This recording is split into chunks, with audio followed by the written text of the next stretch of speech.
Hello, and welcome to the Fast Food Follies podcast. I'm your host, POSW1. That stands for Point of Sale Worker 1. And POS stands for, well, in layman's terms and in a lot of places, well, POS. If you get it, you get it. Yep. Anyhow, as I just stated, we are the Fast Food Follies podcast, and what we're about here is helping fast food workers share their stories and in a friendly environment, an anonymous environment that will facilitate honesty and let us fast food workers get their grievances and their joys out in a private way without fear of reprisal at work. So, there are a few rules going on here. A, I will not be using my real name. B, I will not be using the real names of any fast food worker that appears on the program, whether it be in articles that I read, or through emails that they sent, or whatever. Everybody will be given an avatar name, and that's what we'll use to discuss these stories or have the conversations when we have them. So here on this preview episode, I thought it would be prudent to give you some examples of the kind of stories that I'm looking for when I do have guests on here. So I went to thoughtcatalog.com and found a story, and it was published back on June 11th of 2014 on thoughtcatalog.com. Alright, 32 fast food workers reveal the weirdest, most bizarre stories they've experienced while working drive-thru. Alright, so that's what we're discussing today on the program. Stay tuned. Okay, and these stories were found on Reddit, Ask Reddit. On Ask Reddit, over on reddit.com. Ah, yes, Reddit. The cesspool, and yet one of the funnest places of the internet. So our first story involves somebody that worked at a place that reminds me of the classic children's story, Horton, who hears something, a fast food chain that rings and rhymes with that. Anybody? Anyway, the Redditor says, I was working at a blank in Newfoundland when I was 15. A guy comes to the speaker box, orders his coffee, and then I heard a weird noise that sounded like an elephant. He approaches the window, and lo and behold, there is a baby elephant in the back of his pickup at the drive-thru on an island in Canada. I was so confused, but I couldn't bring up the elephant in the room, or I guess in the pickup truck, if you will. Yeah, that's pretty funny, right? Alright, and we're going to skip down a little bit and talk about the elephant in the room for most fast food workers that work drive-thru. Yeah, it's one of those things. The asshole customer. Yeah, we've all had them. And this Redditor expresses something that happened to a friend of theirs. Alright? A couple of real dicks, they say. It may be not the weirdest, but the most dickish thing I've ever seen. I was hanging out after hours with a friend who was finishing up her shift. She was working drive-thru, which was the only thing actually open. Some people came through and just asked for a couple of cups of water. She then says it cost 50 cents for that, but they said they didn't have any money. She said, oh well, no big deal, come on through, and then she handed them 2 cups of water. And the person in the back seat. So that's how they pulled up. They pulled up backwards, first of all. And then the guy yells, thanks, bitch, and throws 2 cups of water on her, then drives away. Some people are complete dick heads, and yes, they are. And again, thank you to the thoughtcatalog.com and their editor over there for printing that article. And you can read it over at thethoughtcatalog.com. 32 fast food workers reveal the weirdest, most strange, and bizarre stories they've experienced while working drive-thru from June 11th in 2014. Yeah, interesting. And these are the kind of stories that I want to cover on this podcast here on the Food Follies podcast. I want to cover those kind of things, but my hope and the plan is to have real guests on to tell their stories in any way, shape, or form that they want, right? If they want to cuss, they can cuss. I may have to put in some bleeps to keep advertisers happy. We'll have to see. But yeah, it's one of those deals. Fast food is one of the most thankless jobs on the planet. Its respect level in terms of the general world opinion is right up there with Red-Headed Stepchild and being black any time in history, I guess. Hopefully that's not too politically incorrect of a joke to make right now, but I mean, it really is. Fast food workers are essentially, whether they're black or not, the black people of working in the entire world. You know what I'm saying? It is what it is. And I would imagine that it many people will agree with that statement and not be too offended. In any case, it's all going to be anonymous, so you can get on here and tell your stories. Food Follies on Twitter, and that's at Food Follies on Twitter. Share some stories on there. If you don't want to appear on the show, that's fine. But do know that I do plan to use some of the information that y'all send me on Twitter on the show as well. And you can email me at foodfollies@gmail.com. That's FOODI. No, that's wrong. FOODFOLLIES @gmail.com. There we go. Alright. Be right back. Okay, so finally tonight on this premiere episode of the Food Follies podcast, I'm going to share my own story. The most weird and wild story that I personally have experienced to date working in fast food. I am 45 years old and I have worked fast food off and on again since I was 8. I had a great aunt that had a restaurant off an 8-lane highway in Tennessee.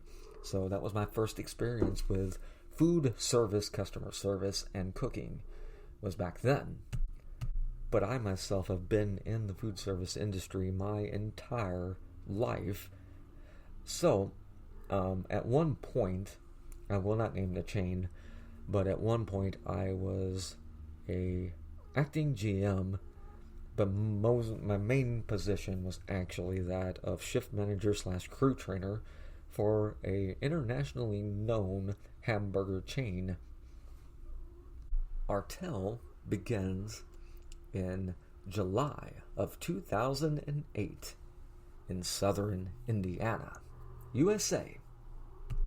During that particular time, I was the only assigned manager to that particular location of the restaurant, and I had been working open to close for nearly a month and a half to 2 months, with maybe 1 hour off in between morning shift and night shift, maybe, if anybody deigned to show up to give me my break. And this day was hot, and I mean hot.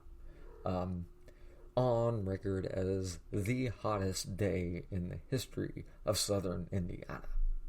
Alright, so you can look that up. 2008, July, the hottest day of that month. That's the day this happened. Employees, both employees and customers' cars were having their tires pop because we'd recently had the pavement. We got it repaved, and it got hot enough that the stuff was coming back to softness. So that was one issue in and of itself, but that's not even what this story is about. No, my story involves one tired, overworked shift manager, aka me, a team of restaurant employees whose experience ranged from 1 week to 3 in fast food in general, other than myself, and a returning Afghanistan/Iraqi war vet who hadn't been to his debriefing yet. Yep, this person got straight off a plane from Iraq or Afghanistan, got into their car that had been parked at our airport for 4 years, and came straight to my location on one of the worst days of my fast food career. And I will re-emphasize, the person had not been debriefed. Anybody that's military knows that part of debrief is making sure that people are mentally able to deal with society and any little thing that could come up.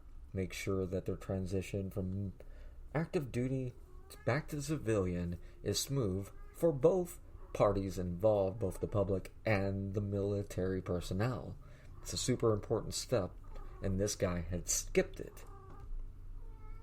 So now, with that important backstory in place, we get to the event. Here's how it all began. Again, I had an entire crew who was in the process of being trained. People that I had handpicked and signed up and hired myself. After most of the crew quit after a situation that had previously went down, and so they left me in charge while they were looking for their next GM. I was not qualified, but I was in the running. They really wanted me to be their GM, but it didn't. I didn't have the qualifications. I didn't have the pieces of paper required to make that a thing. And so they were very much in a bind. Anyhow, we get to the point. We were having a super busy day. It was super hot, and we were super busy. And, cars all around the building, and, unable to keep up with even the slightest overflow of customers, because nobody knew what to do. I was having to train every 5 seconds. I was having to train every 5 seconds about something. Make sure you check the meat temperature. Make sure this is done right. Hey, say hello and welcome to. No, don't put the $100 bill underneath your drawer. All those things, right? And it's one of those. And I am a smoker at this point, and it's been hours, and somebody was supposed to relieve me over an hour and a half ago, and this person shows up to the drive-thru and asks for the manager in charge to take their order, which is a thing that happens quite often. If you work in the industry, you know this. It happens quite often, for whatever reason.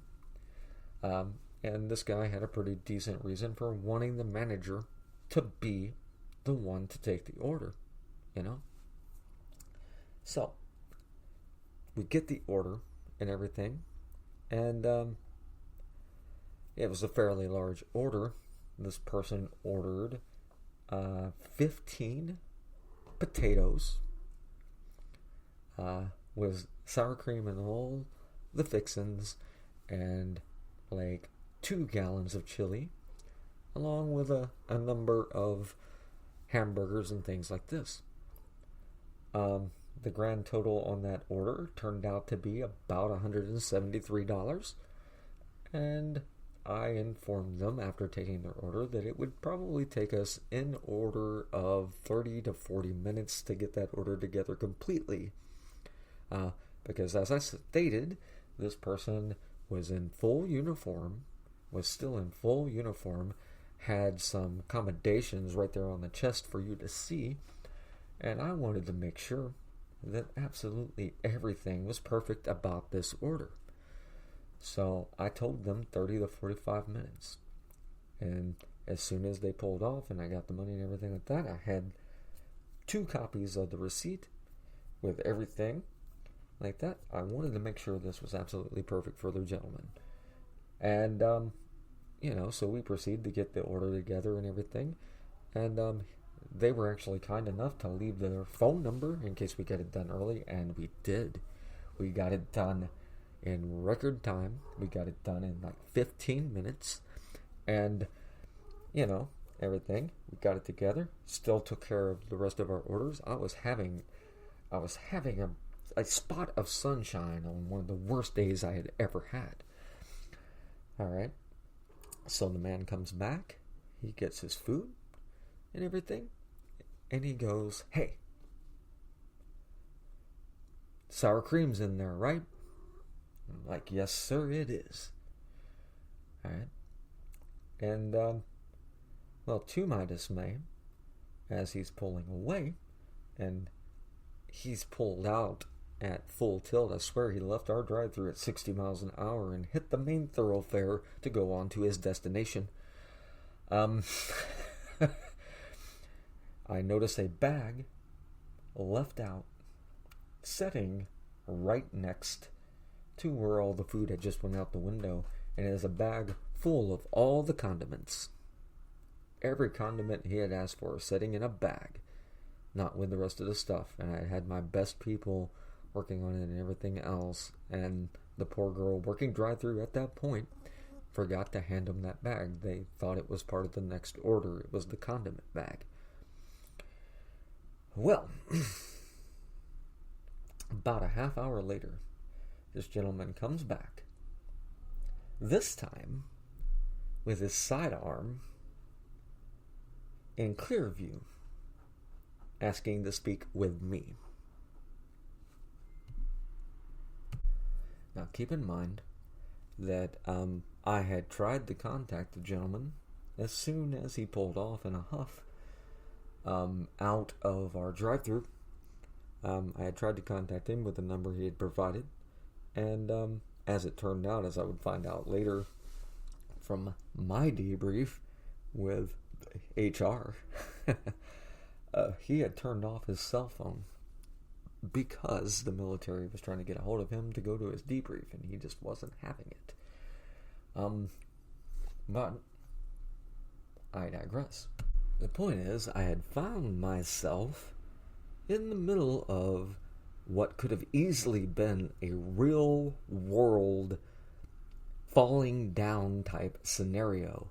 The movie Falling Down. If you haven't seen it, it's a Michael Douglas classic and mini film that the recent hit The Joker, heavily, if not outright, stole its entire plot. But I'll digress again. And here's the point where I would like to thank the management of the company I worked for at the time, without naming them. It's a difficult thing. But some of you out there will hear this and know who I am. So I want to say thank you for sending me to the training that may well have saved not only my life, but that Marine's life, my friends, my co-workers, and my dear, dear regular customers that were there that day. Most specifically, I want to encourage anybody, whether you're in management or not in fast food, if you can find a way to take training classes on de-escalation, I highly advise you do so, because it did save my life, I feel. So, before we continue, you know what else is a lifesaver? Spreaker FM. Yeah, make it real easy. They make it so easy to make your podcast, distribute it, and make money. Spreaker.fm if you're interested in starting a podcast. So, with the help of my training, I was able to convince the man to go put his sidearm up. Like, listen, man, there's no reason to have the gun in here. Go ahead and put that up, and we're going to continue the conversation, and we'll get this squared away for you. It's not a big deal. We can get it done. And long story short, I was able to call my district manager, who was then able to get a hold of his XO, superior officer, and he was able to arrive on the scene. And at the end of the day, we were able to get this man a lifetime pass. He gets free food for life from my former employer. And all this was basically kicked off because we forgot to put sour cream in an order. And that is one of my wildest work stories ever. And I hope you enjoyed that story. It's crazy. I mean, this could have happened, but it didn't. So, yeah, thank you for tuning in to episode 1 of the Food Follies podcast. Alright, more to come.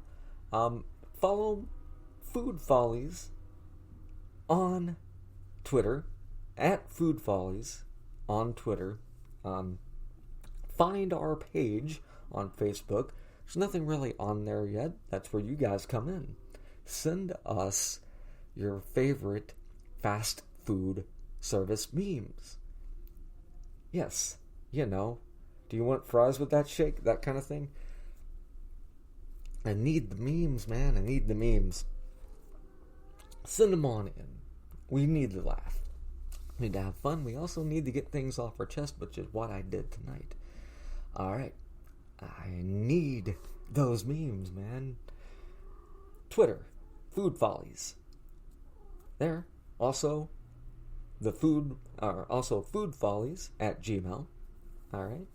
And at some point in the future, we will have a website, and we will have more episodes of this podcast with your stories, with your help. Alright, thank you for tuning in, and thank you so very much, and stay safe out there, and let's have some fun, and have a safe space for us food workers to get everything off our chest. And we'll talk to you next time, guys. Peace.